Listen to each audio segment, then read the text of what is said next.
Morning guys, it's Tasha MAMABEAR Prepping. So it's pretty early here. Got my coffee. I did have to get into the preps, you guys. My dumbass let us run out of creamer, fridge creamer, right? So I had to pull out the caramel and I had to pull out the powdered stuff, you guys. And I don't know about you guys, but the powdered stuff, the taste is still there, but I feel like I have to use more of it. It's just not a, I don't know, epic fail.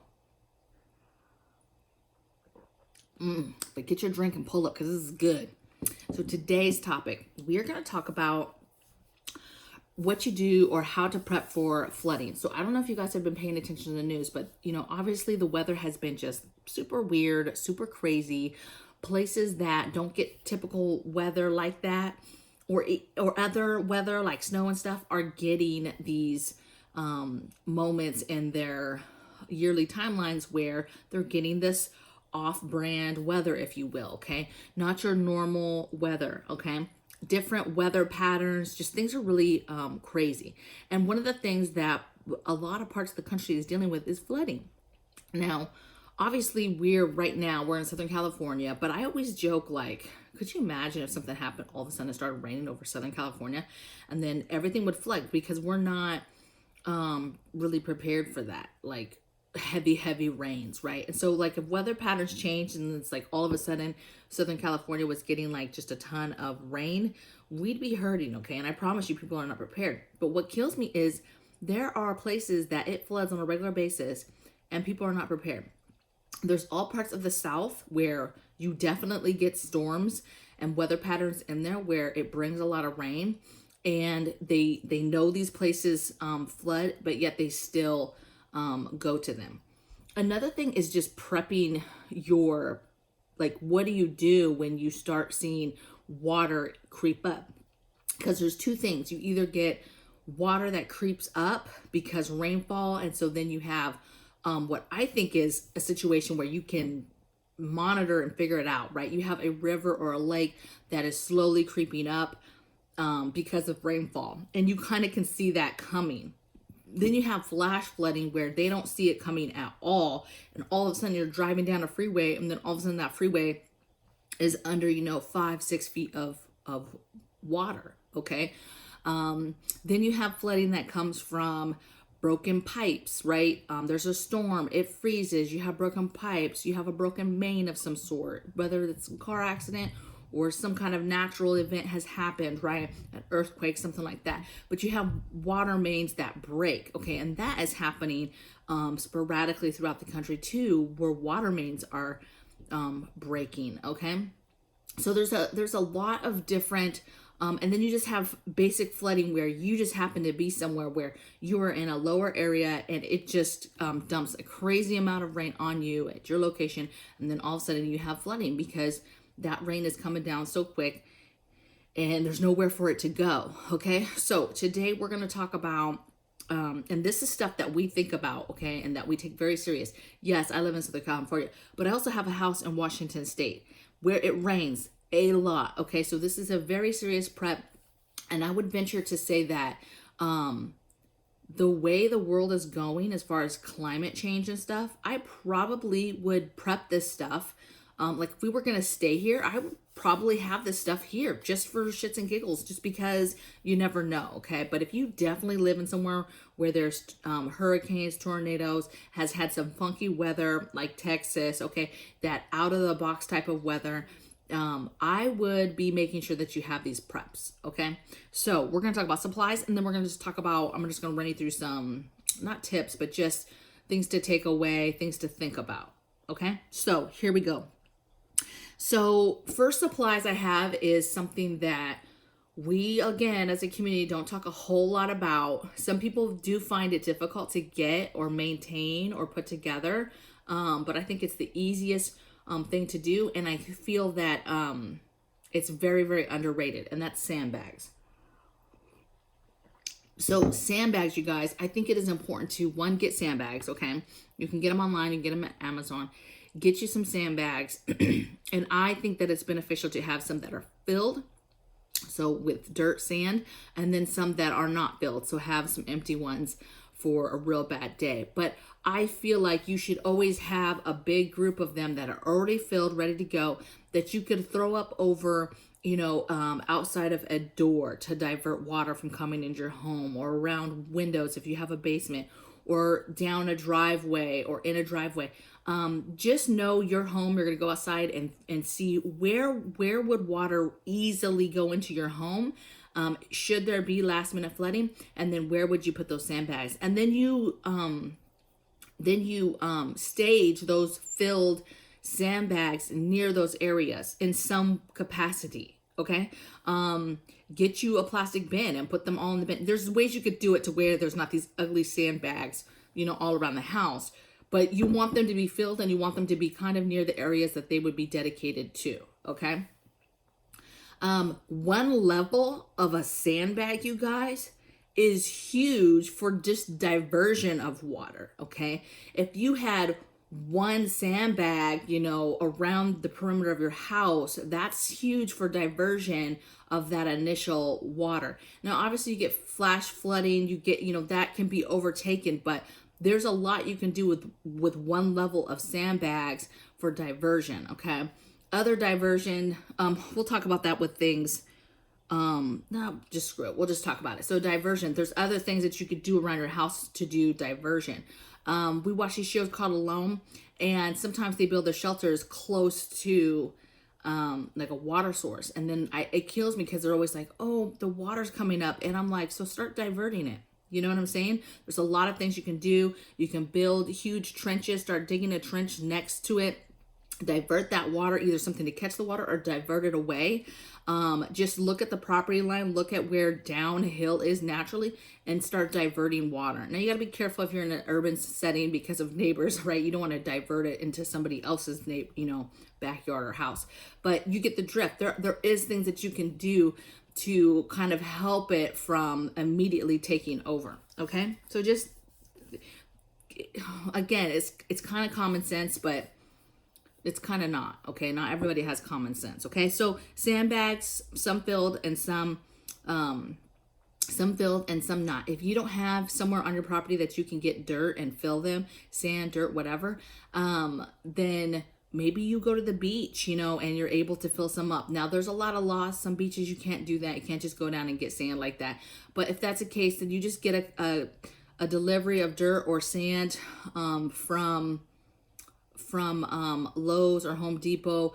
Look around locally. Some farmers might have some stuff that you could get, and you could work out a deal to get some mud or dirt or whatever from them. Okay, so use your resources and figure out how you're going to get this, but you want some stuff that's filled and you want some stuff that's not.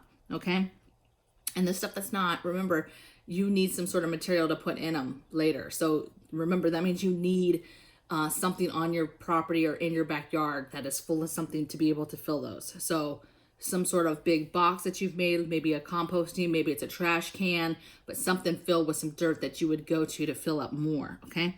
Second thing is life vests.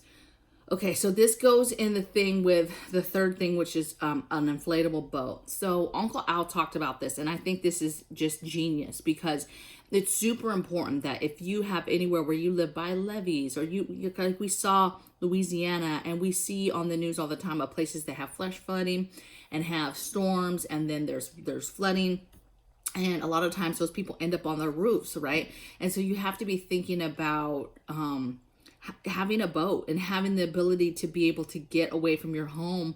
What if the water goes further than the roofs? Or what if, you need to leave because nobody's coming to rescue you, and you need to leave so you guys can get food and water and get to safety, okay? So having some sort of, there's all types of stuff on the market, okay? You don't have to have a big boat. Obviously, if you have a boat already on your land or your property, just knowing where that's at, but how would you get to that if all of a sudden you guys are on the roof? So that's something to think about. That boat that's in the backyard might not do you any good if it's at the bottom of the water, or whatever the case may be, because it got full of water itself and it sank.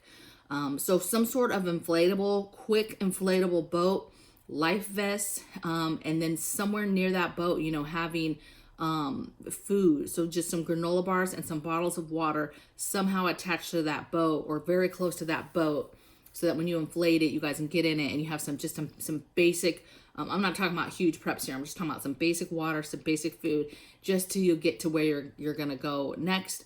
Having stuff like a flashlight with that kit, having stuff like a whistle with that kit, that stuff will be very helpful. At a minimum, let's say you don't have a boat, you don't have all that fancy stuff, but then what I would be doing is making sure I know where my accesses are to get to my roof. Like, how do people get to the roofs? Okay. Did they have some sort of access point? Did they end up just going out a window and swimming up to the roof? Like, how did they get to the roof? So figure out how you would get your roof, and then making sure that you have a kit somewhere close, somewhere that, again, even if you don't have the boat, you have your basic food, granola bar, whistle, flashlight, that type of thing up there, okay? Emergency blankets, whatever, but you have some sort of kit that you're able to, either it's in the window that you guys plan to go out, or the access roof door you plan to go out, whatever, but you have this kit that you could take with you upstairs, because you might not have time. You know, you literally might wake up and downstairs is already flooded, and you're like, oh, okay, we can't leave. What are we gonna do? Okay, so talked about that. Okay, so things to think about when you're thinking about preparing for flooding and some sort of flash flood, heavy downpour, possibilities of floods. You want to make sure that you're thinking about the things that you own and have. Okay, there's a lot of things that you can do to divert water.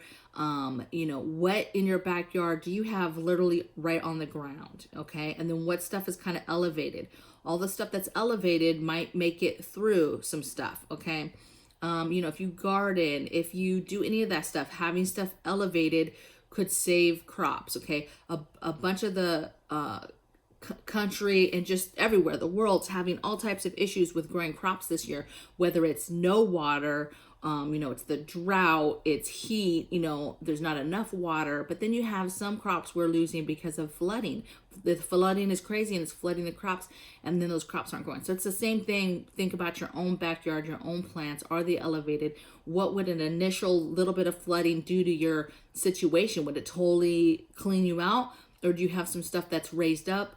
Maybe 2-3 feet, you'd still be okay because you have a lot of stuff in planters or raised beds or containers, and so stuff is up. Okay, maybe it's up on a shelf in the greenhouse. Okay, just be thinking about all the things that you have in your backyard that are on the ground and how you could possibly get those things above a little bit higher, just to help that initial possible flooding that could happen. Okay, what else? Okay, think about routes to escape. I just already talked about routes to getting to the roof. Think about where your supplies for flooding would be, right? If you got an inflatable boat, where is the smartest place to put it to make sure that you're ready to go? Another thing to think about is just like plants, think about kids and their ability to move and do things. Think about animals. Do you have animals that are outside? Are those animals on the ground?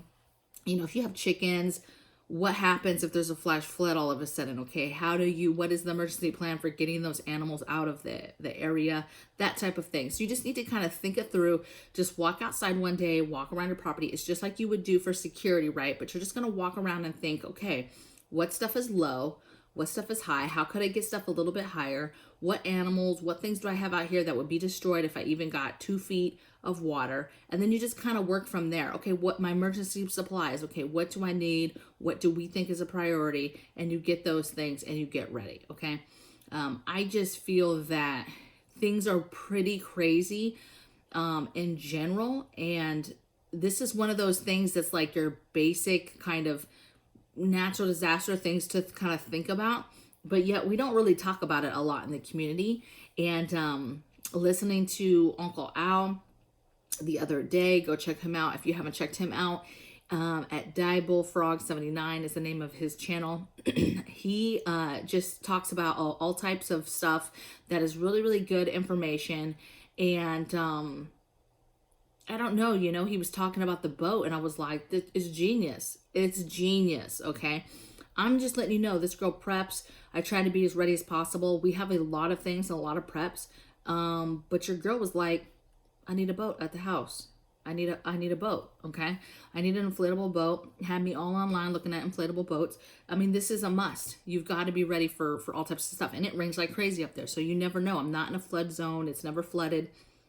But, you know, crazier things have happened, man. It does rain a lot there. So the chance to get a ton of rain where if we have flooding is absolutely possible. Absolutely, okay? So I would love to hear in the comments below what you guys think of this topic, what you have done to prepare for this topic. Do you think it's just a, you know, you're like me or something where you live in Southern California and you're like, I don't need flooding preps. Like, this is not my problem, right? This is other people's problems. You know, what are you thinking? Are you thinking that this is something that you might have to worry about in later years with climate change?